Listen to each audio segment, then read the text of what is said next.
Yes, hello, good evening. Good evening po sa lahat and welcome po to our another webinar for ACOS, webinar for school supplies. Ang webinar for ACOS, first is to help our fellow bookkeepers and then to help also the children. Alam niyo naman po na sa panahon ngayon, maraming mga hirap sa buhay, especially yung mga bata na yung mga school supplies na mai-she-share lang natin sa kanila nagbibigay ng, um, smile sa kanila, 'di ba? So, it is so good sa feeling na makapag-share tayo ng ating blessings and at the same time, mai-share din natin ang ating mga skills to our fellow bookkeepers na gusto ding mag-thrive dito sa journey na 'to.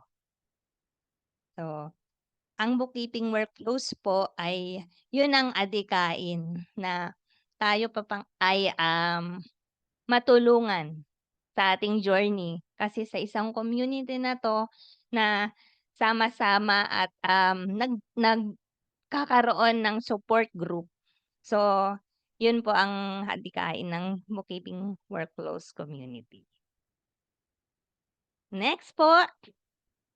So, introduction po ng ating speaker, si Miss Carla. You can introduce na ang ating speaker. Thank you, Miss Glenn, for your sharing. Now, um, napakaganda po ng ating topic. Ito ay Introduction to Inventory. But before we start, ipapakilala po natin ang ating speaker, ang kanyang bio na si Jennifer Dadakay, with over 17 years of extensive work experience being a bookkeeper, accountant, and consultant with various industries.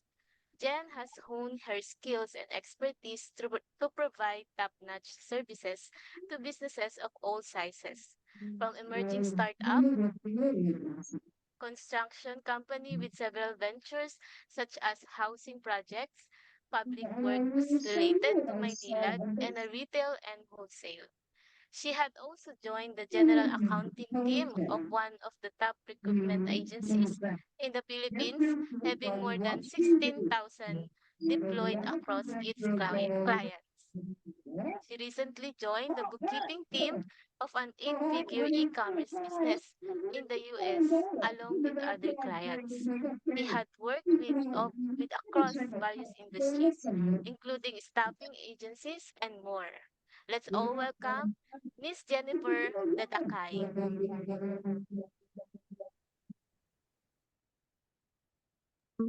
Hello po, good evening. Good evening everyone. Ayan. Evening po. Good evening. Opo. So, ngayong gabi po, tatalakayin ko yung inventory or i-share ko yung knowledge ko about inventory. Mag-proceed na po ba ako or parang meron pong kailangang i-mute? Ayan. Ayan, okay na po. Ayan. Share ko po yung screen.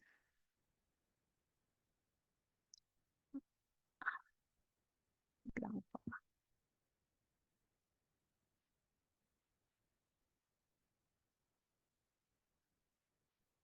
Share ko po yung screen ko.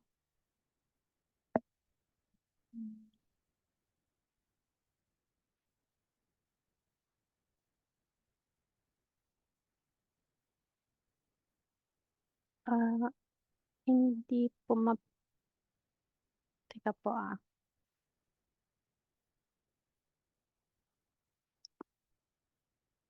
Miss Glenn, okay lang po kayo po mag-share nung slides? Nag-share screen kasi ako pero iba lumabas. Screen share. Okay po, i-ano ko siya. Try ko po ulit. Sige po. Eto po. Nakikita niyo na po yung slides? Yes, opo, Ayan. opo. Ayun. So, ayan, start po ako.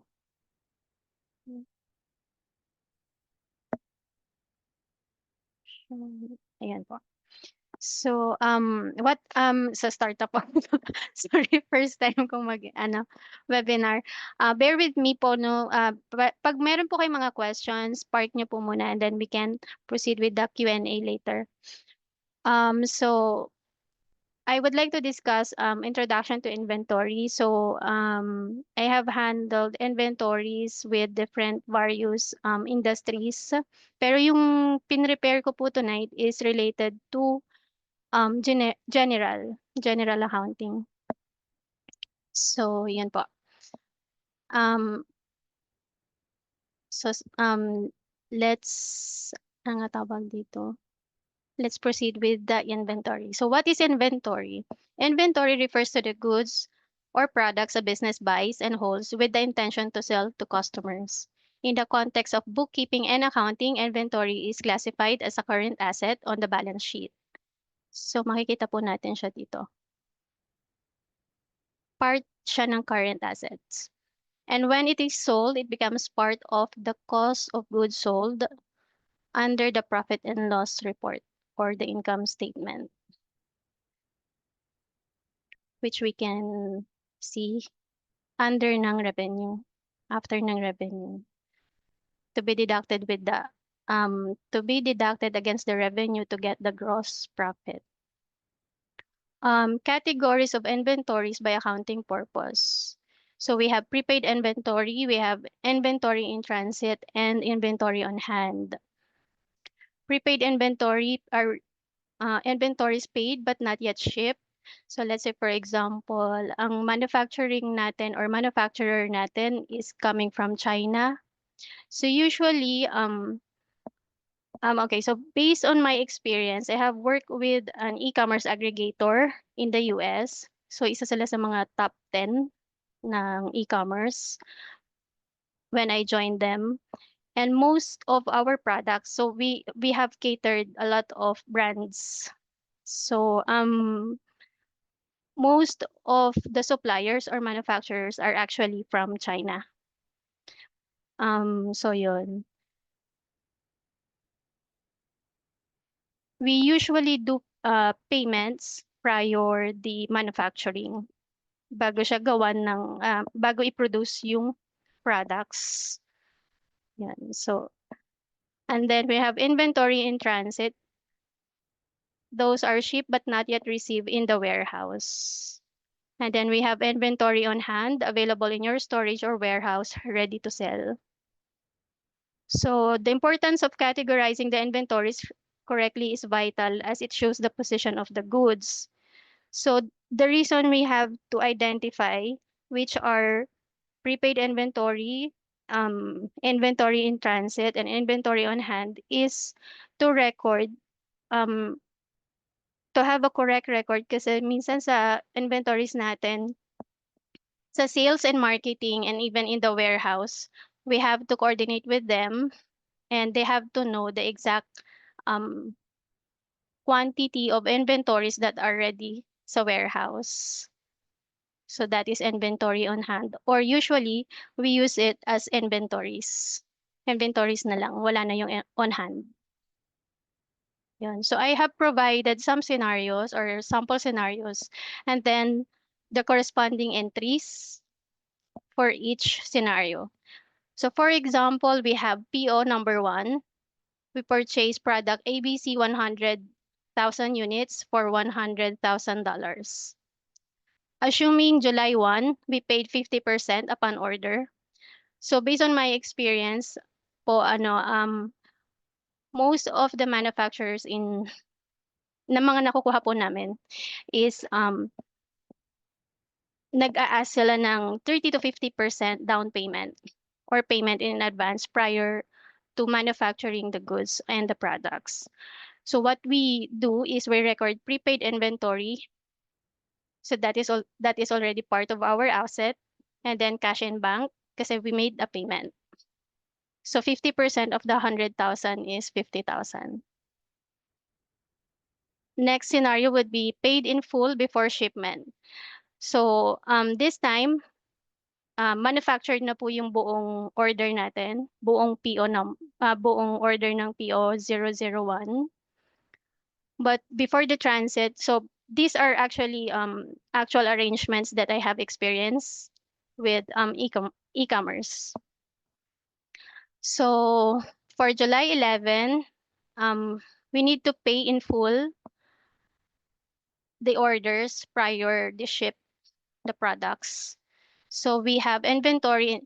So ang ginagawa po namin dito is nire-record na namin siya. So upon shipment na to, so we pay 50,000 and then nire-reverse natin ang prepaid inventory which is 50,000 to close this entry. And then we have now the entire order of PO001 under inventory in transit.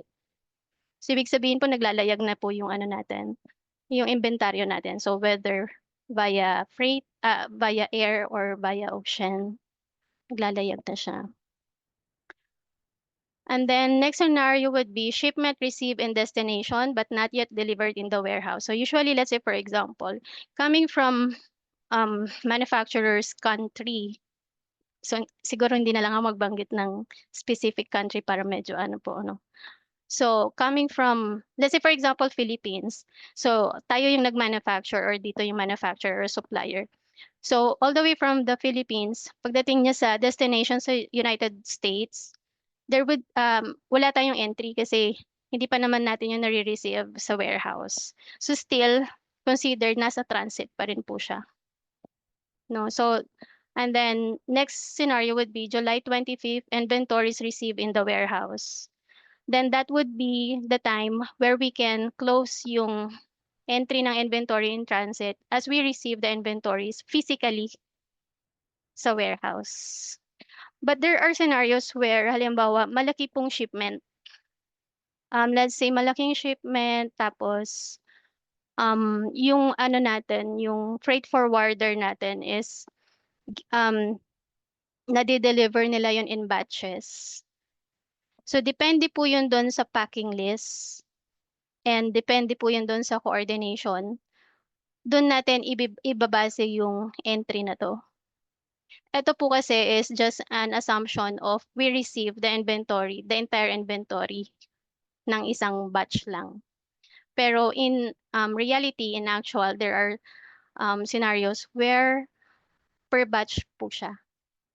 So, depende po yun doon sa nare-receive natin.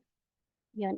And this would be coordinated with the warehouse manager or yung mga ano po ninyo, nag-handle ng inventory management. Yeah. So, along these scenarios, I have prepared the T accounts to present how the previous transactions affected the books. So, eto po yun. So, prepaid inventory, nagbayad tayo ng July 1, and then, na-shipment siya ng July 11. And then, same, na-shipment po siya ng ng July 11, yung entire order, and then, na-receive natin sa warehouse ng entire din, July 25th. And then we have now here inventory, July 25th. So naka-debit po yan. Yan na po yung buong asset natin or inventaryo.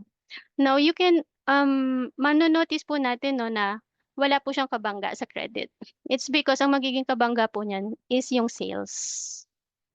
So as we record the sales invoices, dyan po papasok yung mga ano niyan, kabangga. And then we have cash in bank, which shows disbursement July 1st and July 11. So yun yung payment ng prepaid and then payment po ng full payment. Based po sa experience ko, yung isang reason or isang rason kung bakit ayaw ng karamihan i-handle yung inventories is because tricky siya and maraming conflict when it comes to computation and then yung valuation. So isa na po doon is yung landed cost, yung computation of landed cost. So here I have landed cost. Ano po ba yung landed cost? Landed cost is the total cost of a product by the time it lands at your warehouse, ready for sale. It includes all expenses in getting the item from the supplier to your warehouse. So usually ito po talaga yung composition ng landed costs. So you have product costs coming from the vendors or the supplier or the manufacturer. And then shipping, this would be coming from the freight company or the freight forwarder. And then custom duties, and then tariffs. Ito yung mga custom authorities kung saan mang country yung destination nung ano ba tawag dito ng ating inventory. And then we have insurance kasi habang naglalayag yung inventaryo natin, we have to make sure na meron tayong makiklaim pag medyo nagkaroon ng problem or issues along the way. And then handling fees, we also have miscellaneous costs, inspection fees, and then there are instances where meron ding mga third-party logistics, especially pagka rebranding, rebranding yung product. So dito sa third-party logistics, pumapasok yung repacking, labeling, and tracking. So all costs will be recorded as bill or as an expense under the name of each company. So depende po yan sa mga nag-service or kung saan galing yung mga resibo at invoices for these expenses basta below ng product cost. All of those will be recorded as a bill or expense under the name of each company who provided the services, except for the vendor's invoice, which will be entered per SKUs. So pag nag-handle po usually ng inventories, we do have that SKU per product. Sometimes we also have per SKU, depende sa color or depende sa sizes. Nasa ano po yan? Nasa company kung gaano nila ka meticulous yung recording. In getting the landed costs, I have provided one example to do that. So example, we have vendor's total invoice. Yung screenshots ko po, hindi ko na sinasama yung mga ibang details kasi mga actual po ito. So for example, ang vendor's invoice is 842. And then we have import duty and other custom charges with total amount of 247,110 US dollars. And then we have freight, 11,250. So dito po, ang dami po natin talaga siyang, ang dami, ito kasi, usually, dito po talaga lahat pumapasok. Pero it doesn't necessarily mean na kailangan lahat sila palaging meron sa tuwing kukumputin natin yung landed cost. So depende po yun sa PO and then depende din po yun minsan sa destination. Kasi halimbawa pag sa US, may mga cost or charge na meron sa US and then pag sa Europe naman or sa UK, meron ding may mga charges and costs na wala sa US pero meron pagdating dun sa ibang country.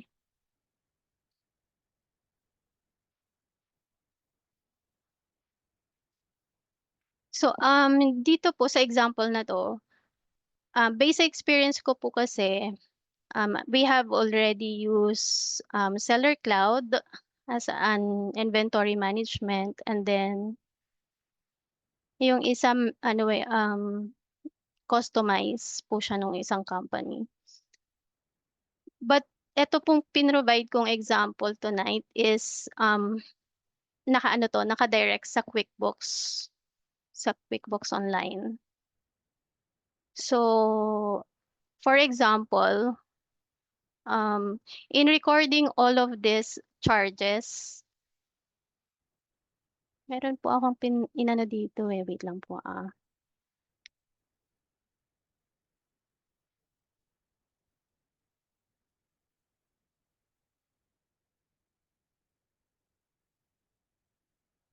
Hindi ko po siguro na-include. Okay.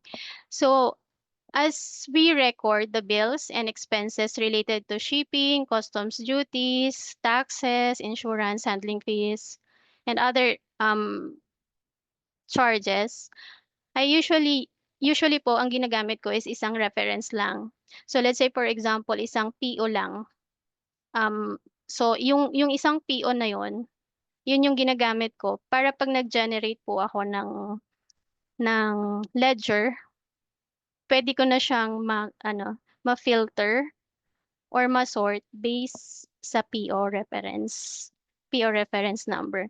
So pag halimbawa nag-record na ako ng pag nag-record na tayo ng mga expenses na yan, we could just simply um, sort lahat ng PO per PO and then kinakategorize ko siya using one category. So kung mapapansin niyo po dito, for this client, I am using inventory import costs. So lahat po ng charges or costs related directly attributed to importing the goods or the products, diyan ko po binabato sa inventory import costs. And then with other naman, we usually use landed costs. So ang gusto ko lang pong i-highlight dito is that we need to use yung uniform, yung consistency. So let's say for example, lahat po nitong amount na to related dito.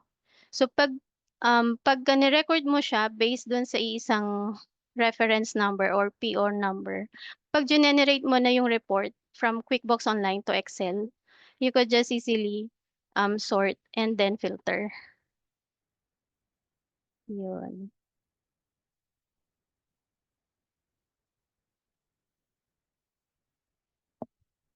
So yung isang example po dito is yung ito po.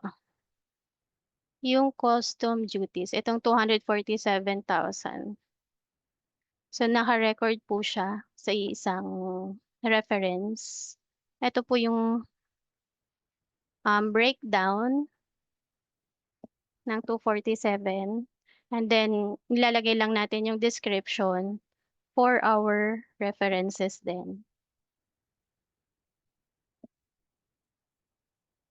Next is so sabi nga po natin doon sa taas is that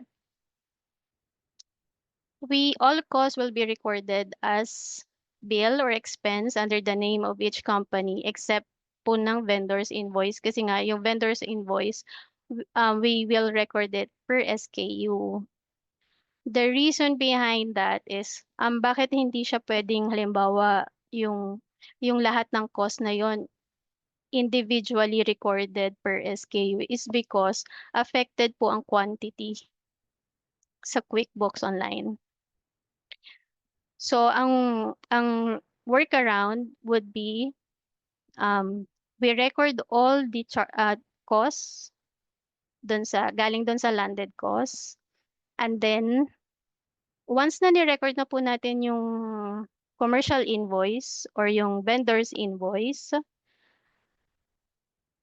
ina-allocate na natin siya dito. So, actually dito po meron kaming gamit na na file where nilalagay namin yung SKU and then yung quantity and then yung so bali SKU and then quantity and then we have the vendor's rate. We have the vendor's cost per unit and then the amount. Pero dun sa file namin, para siyang calculator. So pag nilagay namin, idinagdag na namin tong lahat ng amount, which is part of the landed cost, itong dalawa po. Mag-automatic po siya na um, mag-allocate ng cost per SKU based on the amount. So let's say for example, ito po, we have here, kaya po siya naka-negative.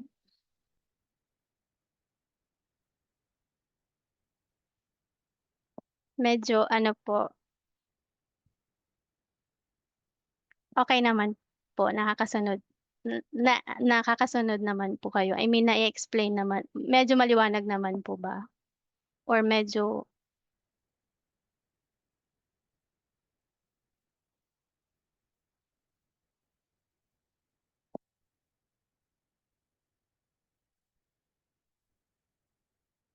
clear po? Ayan po, thank you. So, bali, ayan. Actually, ito pong yung ganito pong style, meron na rin akong nakitang video ni ano ni Hector Garcia. Pero merong naka-integrate na tool, parang third party app na naka-integrate po siya doon sa QuickBooks para mag-arrive siya sa gantong formula. Naka-integrate na or naka-allocate na siya per SKU. Pero sa amin, we don't have that extra tool. We just use yung sheet or sa Google spreadsheet na nakaano na siya, naka-link and then meron na siyang mga formula. Ayun. So, that's how we compute the landed cost per PO. Per PO po, no? So, paano po yung landed cost accumulated naman? So, halimbawa, for a specific SKU, marami siyang PO sabihin natin from January to June. Paano natin makukuha yung landed cost nun? So, ito pong process namin na to is we do this per PO and then nag-accumulate na siya sa QuickBooks. So, sa inventory report, inventory detailed, doon nyo po mas makikita yung flow ng bills. So, yung pag-purchase and then sales, and then purchases, and then sales ulit. So, doon po siya bumabangga. Doon po siya bumabangga.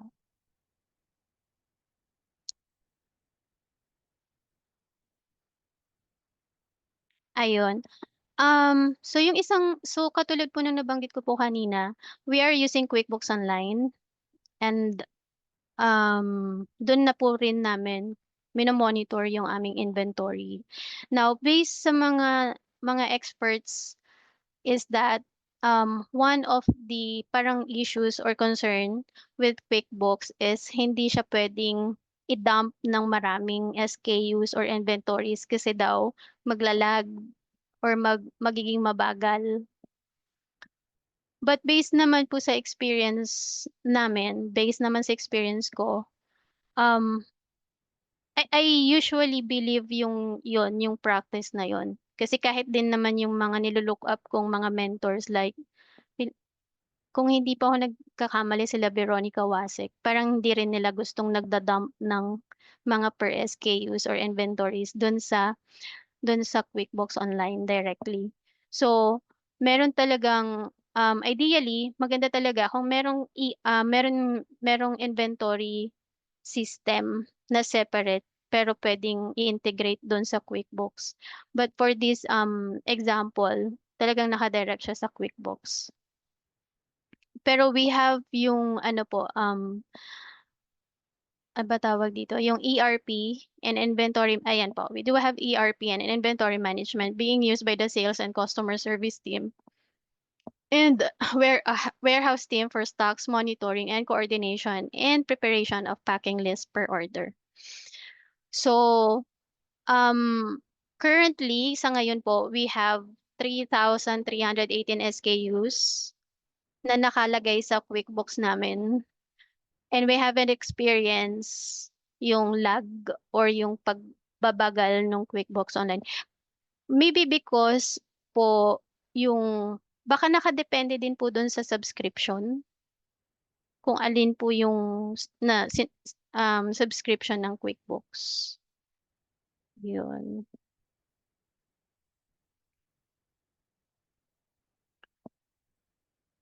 With regards to naman sa report for inventory, We usually generate the inventory summary report and inventory valuation detail report as part of the monthly accounts analysis prior closing of books monthly.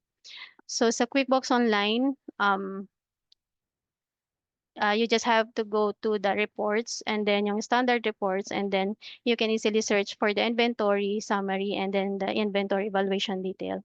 The difference of both is that yung inventory summary, the summary report will give you the current inventory status per product or per SKUs, while the detailed report shows the transactions per product SKUs, and it is where you can trace and investigate the discrepancies in inventory balances. It's where you can double check also the COGS calculation. And doon nyo rin siya, actually makukuha nyo naman din yung COGS per month, yung ending ng COGS sa summary report. Pero yung ako po kasi, ang pinaka-paborito ko palagi is yung inventory valuation detail. Especially pagka yung nagkakaroon ng negative sa dulo or yung discrepancy. Yun po. Regarding naman po sa discrepancy, based on my practice, local and international sa US, I only record inventory shrinkage annual. So isang ano lang po yun, journal entry. And then, as much as possible, nagsasuggest din ako sa mga business owners to do physical count, although perpetual, yung tracking ng inventory. Kasi doon minsan pumapasok yung, minsan nakala natin ang laki-laki pa ng inventories. So, ang laki-laki pa ng assets. Pero yun pala, medyo kailangang bawasan kasi let's say for example, may mga returns, sales returns, pero yung inventory, let's say for example, nabenta siya, depende yun sa product or sa goods, and then hindi nagustuhan ng customer.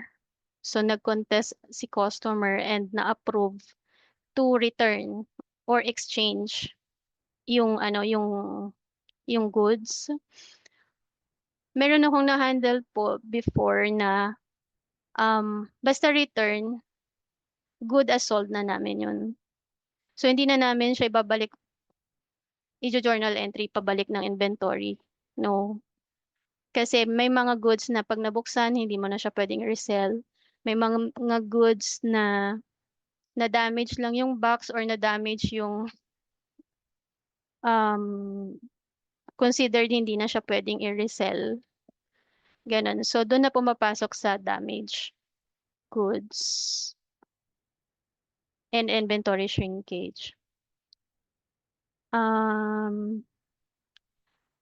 Error in landed cost can significantly affect the financial reports, inventory valuation, and profitability analysis. So, eto po, pros of accurate landed cost computation. So, syempre po, pag accurate yung COGS, then yung ano po natin, profit margin is makatotohanan siya. Pero imagine natin, let's say yung COGS natin is hindi siya accurate, then yung ano natin, yung profit or yung gross, even yung not only the profit margins, but also the gross profit is questionable. True inventory value. So, doon po sa valuation ng inventory natin sa balance sheet. And then, correct pricing decisions. Related naman po ito sa mga sales na. And then better cash flow planning, accurate tax reporting, improved forecasting.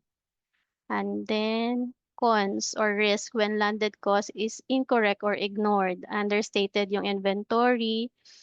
Pwede din pag halimbawa overstated din, then questionable din po yun.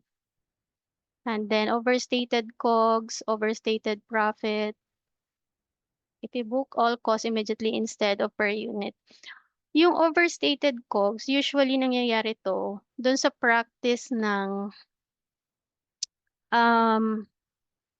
depende rin po kasi sa owner and syempre doon sa naging practice nila prior tayong maghawak ng libro nila, may mga practice where they outright, nililibro nila outright ng COGS, yung purchases nila. So instead of recording yung purchases na as inventory, they record it outright ng cost of goods sold na. Ang problem po kasi sa ganun is that hindi mo nakukuha talaga yung actual na profit given na naka-COGS na yung naka-COGS na yung purchases pero meron pang inventaryo in actual.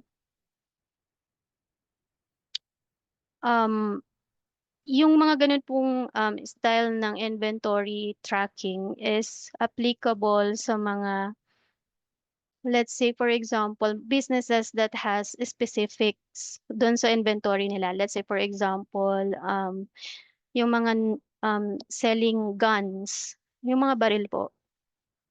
Kasi yung nun, may mga specifics po yun. May serial number, may ganun. So, kailangan siyang and they do physical, po nun, physical count. Yun. So, ito po, more on na po to, theoretical sa practice ng inventories. So, what is COGS? Kung mapapansin niyo po, yung COGS is directly affected by landed costs, by having the correct landed costs. So COGS or cost of goods sold is composed of all the direct costs of purchasing the products that a business has sold during a specific period. This includes the product costs, shipping and freight, customs duties, and other charges, packaging, and other costs that are directly attributed to the products. If you will notice, if you have noticed po, yung ibang mga cost dito na nabanggit is nandun na sa landed costs. Nandun na sila sa landed costs. Mm.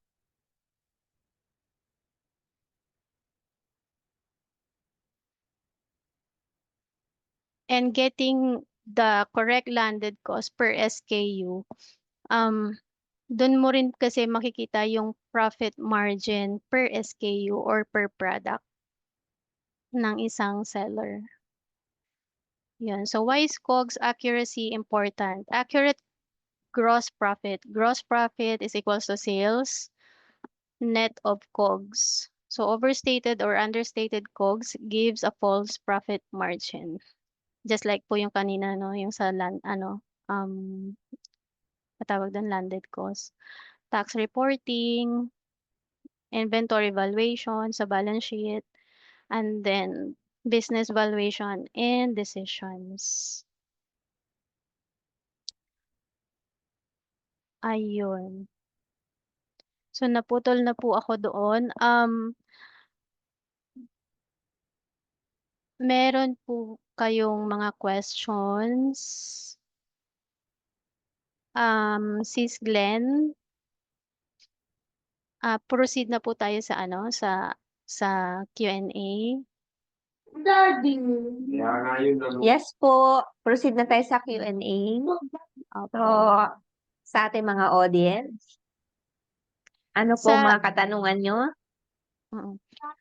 Sige, Ihabol ko lang po. Yung inventories kasi natin, magkakaiba yung structure depende sa depende sa industry. So, halimbawa yung inventories for manufacturing and then inventories for construction and then yung inventories for e-commerce seller and retail and wholesale. Medyo magkapareho dyan yung retail, wholesale at saka yung e-commerce. Yun po. Any questions po? We welcome po.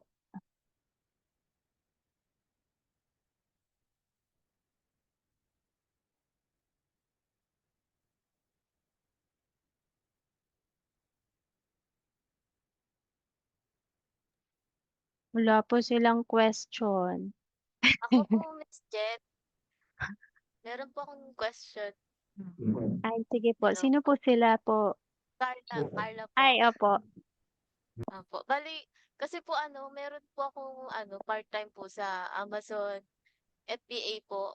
Tanong ko lang po kung may experience po kayo sa inventory po sa Amazon FBA.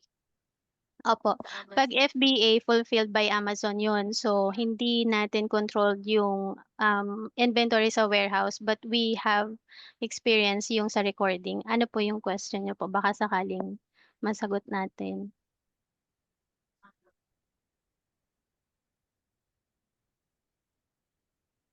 Ayun lang po, tinanong ko lang po kung may experience po kayo. Tapos, ayun lang. Opo. Yun lang po. Mm. Sa Amazon po Sorry. kasi, we have FBA and FBM. So, pag FBA, fulfilled by Amazon po yun. Ibig sabihin, nag-order tayo sa manufacturer. So, yung products or goods coming from the supplier, direct na po yun shipment to going to Amazon warehouse. Si Amazon na po yung nag-handle nung ano nun. So, anything na may mga charges. Kaya pag napansin niyo po sa report ng Amazon, marami silang mga charges. Kasama na po yun Po, doon sa pag-handle ng inventory. Then we also have FBM, yun naman yung fulfilled by merchant. Yun yung may control si seller sa inventory kasi sila yung nag-handle po ng fulfillment. Mm. okay po. Thank you po.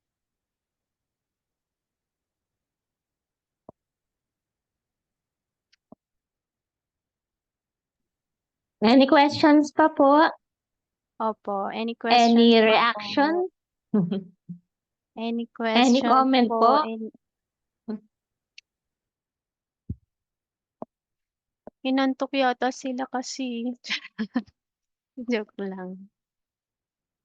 Opo, may mga questions po kayo.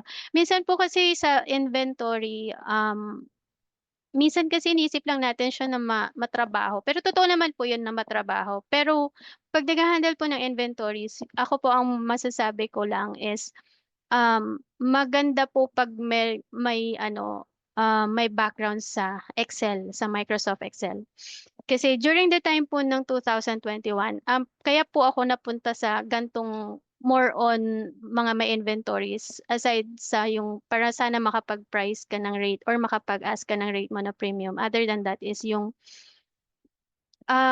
first transition, yung first company po kasi nung nag-transition ako from local to serving clients nga po sa labas is that yun nga po yung e-commerce aggregator. So parang naano po ako agad, parang ano ba tawag doon, nasabak agad. So doon ayun, kaya parang naging ano na yung sa inventories. Pero pag nagamay niyo po siya, ano naman, mabilis. And then, yung magiging workflow po ninyo from previous company, pwede nyo na po siyang i-tweak and i-implement dun sa mga next nyo pong mahahawakan. During that time po, ang hawak ko is 5 brands. And for each brand, we have like 13 marketplaces. Kasi, halimbawa po yung Amazon. So, we have Amazon, Shopify, eBay, Walmart, Etsy. And then yung Amazon, for each brand, we have Amazon US, Amazon Canada, Amazon Mexico, Amazon. Pagdating naman sa Europe market, you have Amazon Germany, Amazon Italy, Amazon Sweden, Turkey, which is iba-iba na rin yung ano nun, yung ibang part po kasi ng Europe, iba-iba na yung currency. Hindi na siya euro. So, ano mo na naman siya. And then, meron ding mga Amazon India, Amazon Japan, yun. So, more of, pag po nasabak sa ganun, parang mas madali na lang yung iba pa.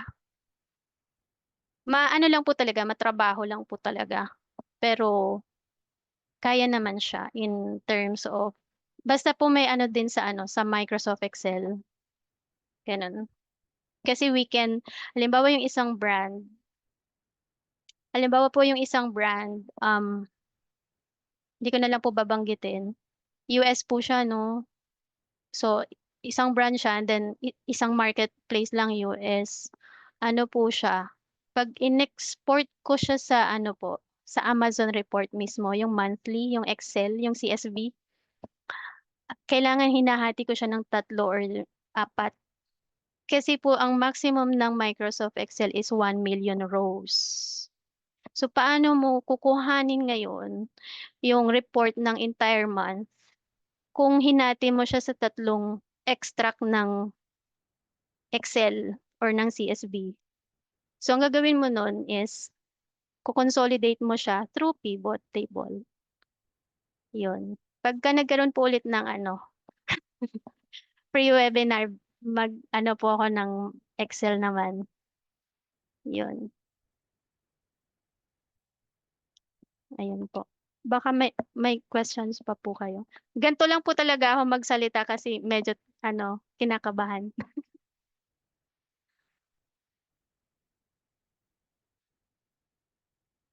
Si sa Arlene, lagi kong kaanohan po yan. Ayun po. Pag meron po kayong mga questions related to paano mapadali mag-compute ng COGS. Kasi may mga na-encounter din ako, sabi nila ang tagal daw mag-compute ng COGS. Hindi po, ang style lang po doon, mag-insert kayo ng 2 columns. Actually, minsan marami pang columns yan kasi kinukuha pa namin yung profit margin. And then yung percentage ng ano po, ng growth. Pero yung pinaka-importante doon sa COGS, nag-insert lang kami ng 2 column. So doon sa unang column is cost per unit. Cost per unit. Tapos, doon sa susunod na column is, yun na yung COGS mo. Imo-multiply mo kasi yung cost per unit doon sa quantity, doon sa column ng quantity, which is nandun na sa report. Tapos pag tinotal mo yon, andun na yung COGS mo sa baba. Applicable po yan kahit sa Shopify, kahit sa eBay. Basta meron kang COGS or meron kang cost. So, napansin niyo po kanina yung landed cost po, 'di ba? Yung pinakita ko po kanina, yung landed cost po na yon is computation per PO. So, pag in-accumulate mo yun, halimbawa, January 1 to January 31. So, pag nag-export ka ng sales mo sa Amazon, export mo yung buong sales ng January, nandun na siya. Ngayon, dun sa ano mo naman, sa COGS mo naman, cost per unit mo is that, ang style mo is, gawin mo yung landed cost per PO. Actually, pwede pong gawin yung ano landed cost, yung average po nun, kahit na naka-Excel lang. So, sa taas, halimbawa sa per rows ka, mag-SKU, per SKU, and then sa columns, mag per PO.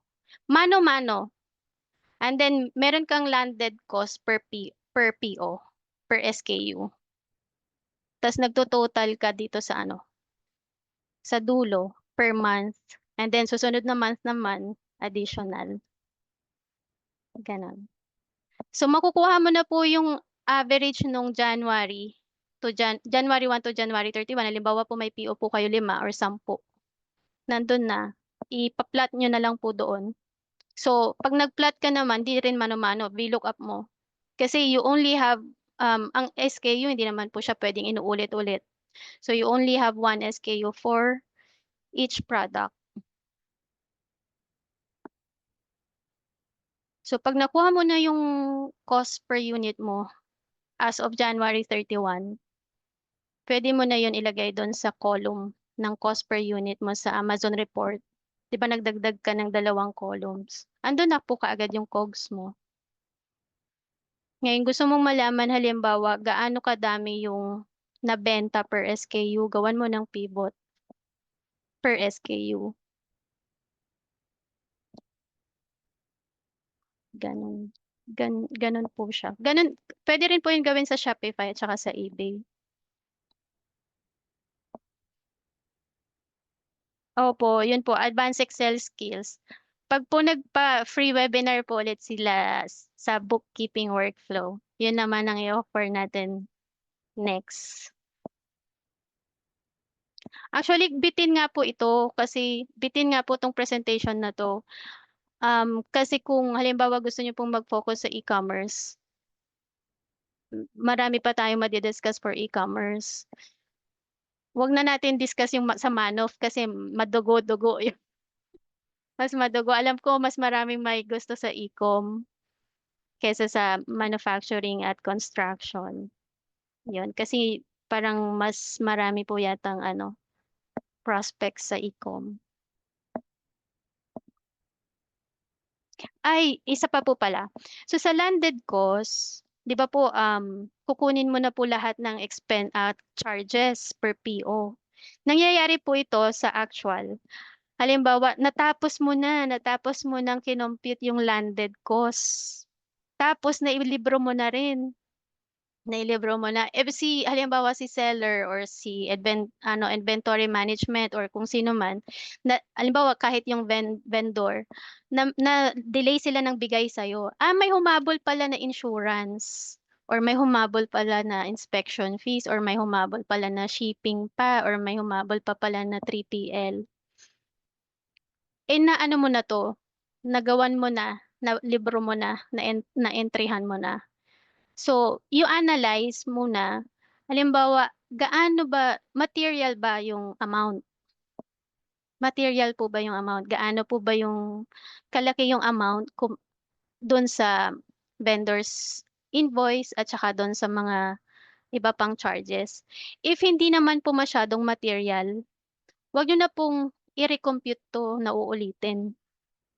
Pwede nyo na po siyang i-book sa shipping expense, which is also part ng COGS. Part din po ng COGS yung shipping expense. So, halimbawa po, ito, sa halagang 842 tsaka 247, so sabihin na natin 1.1 M na to.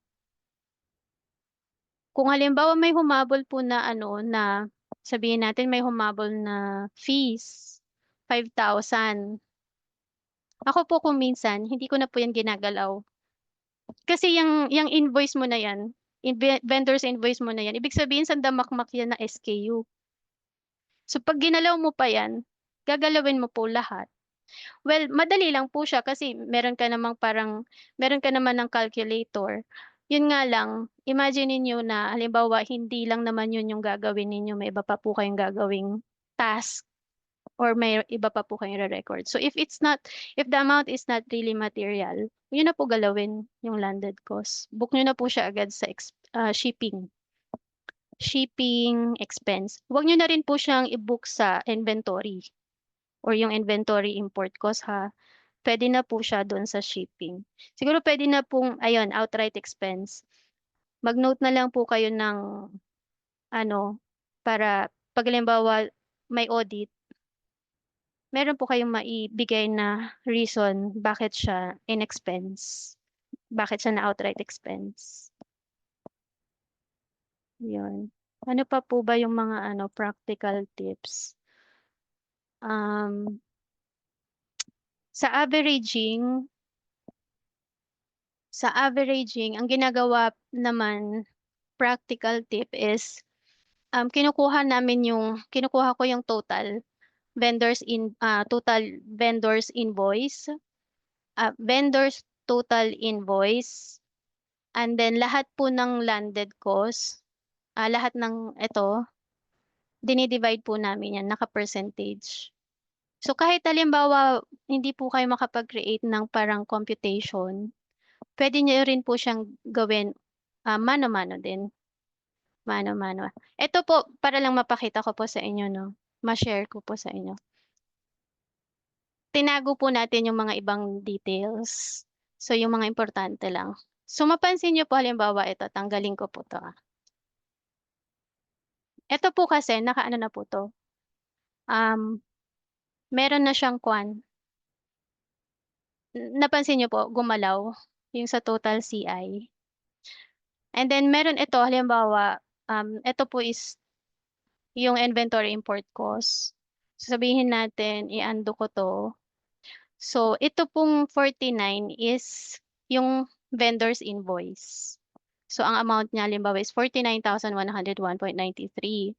Ngayon, ang inventory import cost ko, halimbawa, given yung listahan na to, sabihin po natin, Hindi ka naka-screen share. hindi po ako naka-share, screen share, sorry po.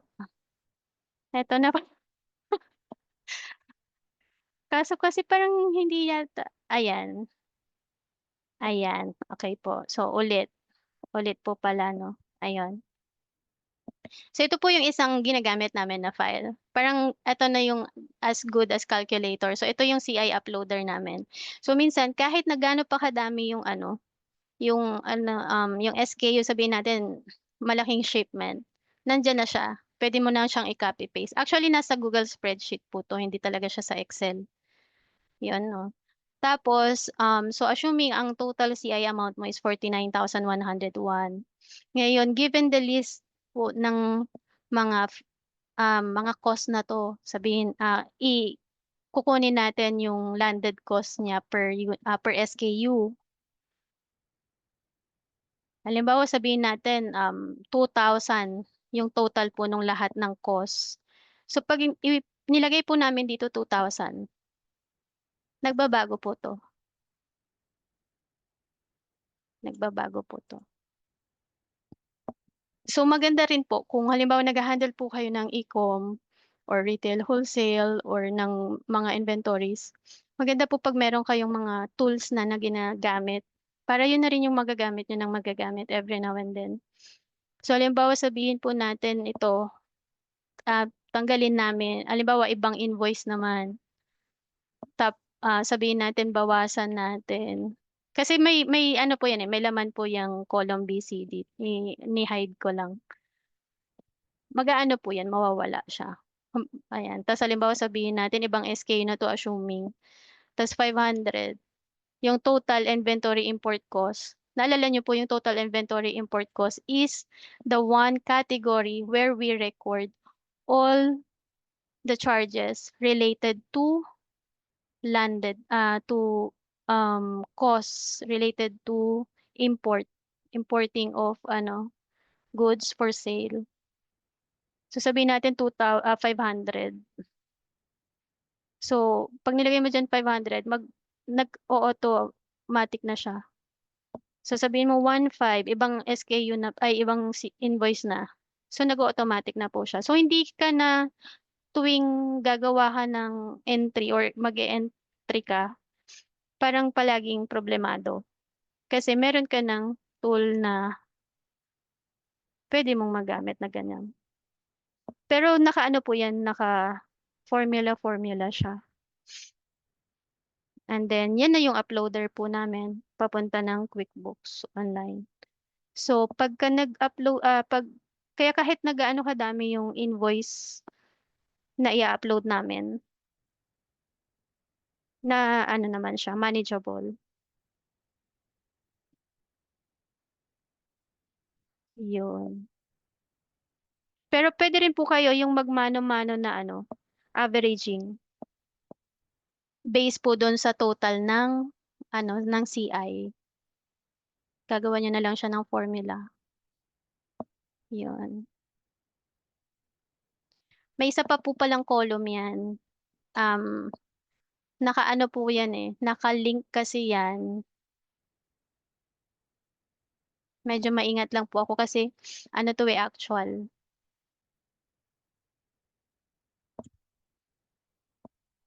So, halimbawa po yan, ko yan, no? Mapapansin niyo po dito, sa column Q, may nakalagay SKU in QBO. Ibig po sabihin yan, recorded na yung SKU niyan or existing na yung SKU na yan sa QuickBooks. Kasi ang isa pa po palang magiging problema ninyo, pagka nag-record po kayo ng bagong inventory, halimbawa po, ito isang invoice. Hindi naman pa pala existing yung mga ibang SKU sa QuickBooks Online. Pero ni-record nyo po siya. Hindi po siya papasok sa inventory. Hindi po siya papasok sa inventory. So, kailangan palagi nyo pong malalaman muna kung nasa QuickBooks na ba lahat ba na to nasa QuickBooks na para Pag inentryhan niyo po, in-upload niyo 'to halimbawa, inentryhan ninyo yung invoice, lahat ng SKU na nandun, papasok siya sa inventory. Kumbaga maa-add siya as inventory. Kasi ang mangyayari po niyan, maa-add siya as part of products and service pero mapupunta siya doon either sa service or non-inventory. Which is mali kasi part siya ng inventory. Yun po. Alright. Ayun po. Ayan. Wala namang questions. Wala nang Opo. hahabol. Very detailed. Pero kulang sa oras, Miss Jen. Dapat may part 2 itong inventory na ating topic. Mukhang tulala Sige ang po. ating mga attendees. At iniisip-isip nila, lilipat na sila sa e-com o at sa mga ibang mga industries na may inventory para naman ma-apply nila yung napag-aralan nila tonight. So, hindi na ba natatakot sa sa Opo. inventory? Ayan, before we end, kailan hindi matatapos ito nang hindi natin na-appreciate ang ating speaker for tonight. So, for the presentation of certificate, Miss Carla.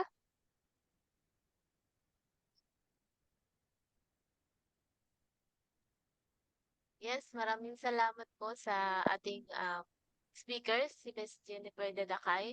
Ngayon po ay meron po kami certificate of appreciation to you. It is presented to Jennifer Dadakay in recognition for your valuable contribution to the webinar for a cause, Introduction to Inventory. Your dedication and support have been instrumental in helping us raise funds to purchase school supplies for children in need. Given this first day of July 2025. Yan. Thank Thank you you po. very much Opo. po. Pag po halimbawa may na-encounter kayong mga questions or halimbawa nagkaroon kayo ng sa inventory, related sa inventory, message nyo lang po ako. May mga nagme-message din po sa akin via LinkedIn o kaya sa Facebook Messenger. Ang name po ng Facebook ko is Jen Dadakay. Yan. Thank you so Ayan much, pala. Miss Jen. Thank you Grabe, po. ang dami na naman naming natutunan tonight. And hingaan po namin kayo ng final words para sa ating mga attendees at sa mga team replay natin. Meron po yatang humabol ng question. In terms po sa per invoice, yung files ba ng list of inventory with SKUs always provided naman na po Excel file ng client? Pag halimbawa po yung yung gamit ninyo na accounting software is QuickBooks Online, pwede nyo po yun i-generate doon. Punta po kayo doon sa products and services. Tapos, pwede nyo pong i-generate yung list of products and services na meron si client. Yun. Mm-mm. Since per invoice sa iba-iba ang composition ng inventory. Ano po ibig sabihin ng iba-iba po ang composition ng inventory? Iba-iba po yung SKUs ng bawat invoice. Ayun po, pwede nyo po yun makita doon sa sa list. Pwede nyo po i-download yun. Pwede pong kayo mag-VLOOKUP kung hindi pa po kayo halimbawa hindi pa po kayo makagawa ng ganito. Pwede nyo po yun i-VLOOKUP. Mm.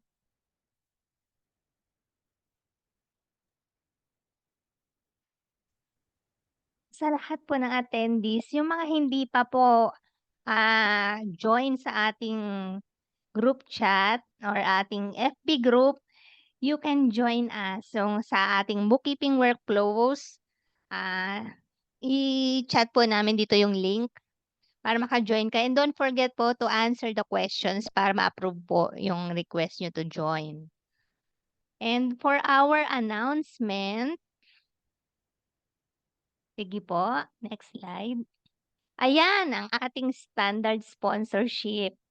So, ito pong ating webinar series para matulungan ng ating mga bagets, ang ating kids to go to school by providing them with their school supplies. Meron po tayong standard sponsorship sa mga gusto.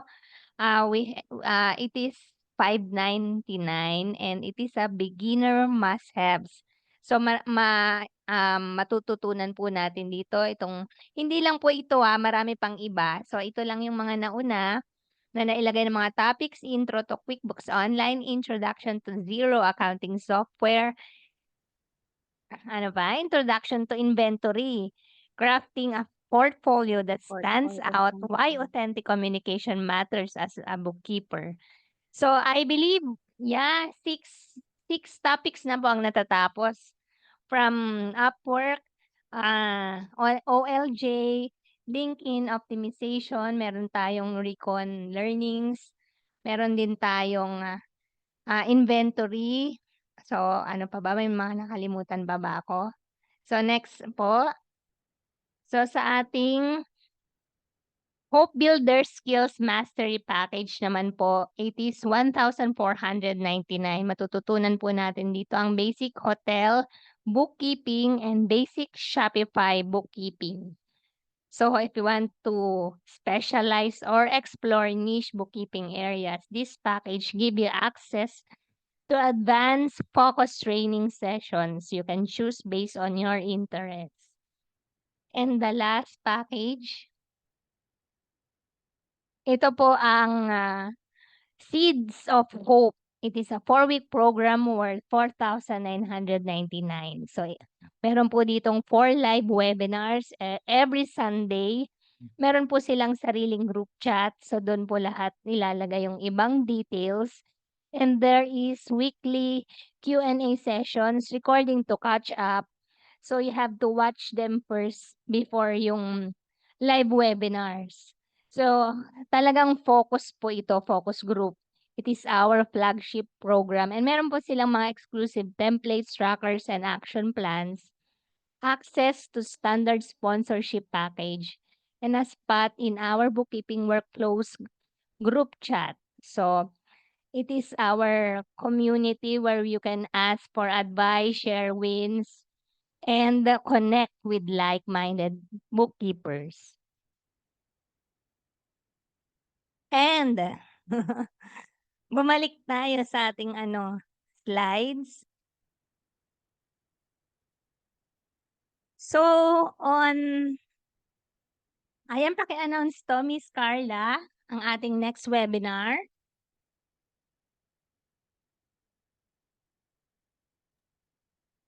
So, ayun po.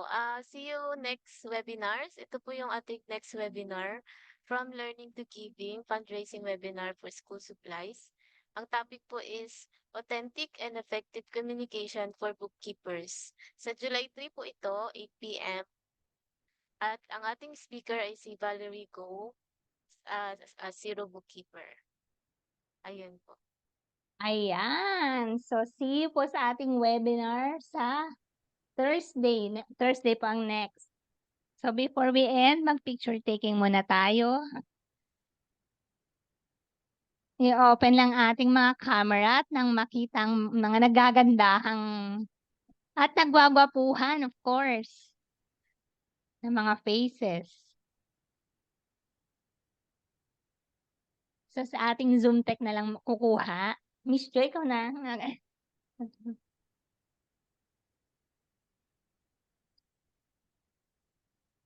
Oh, may hahabol pa? Ayan, umabol si Miss Joyce.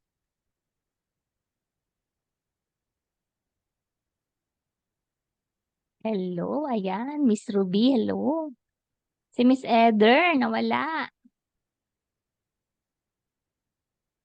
Okay na. Na-shot ko lang. Sa host, GC. Thanks, everyone. Ayan, okay. Tapos na. See you again.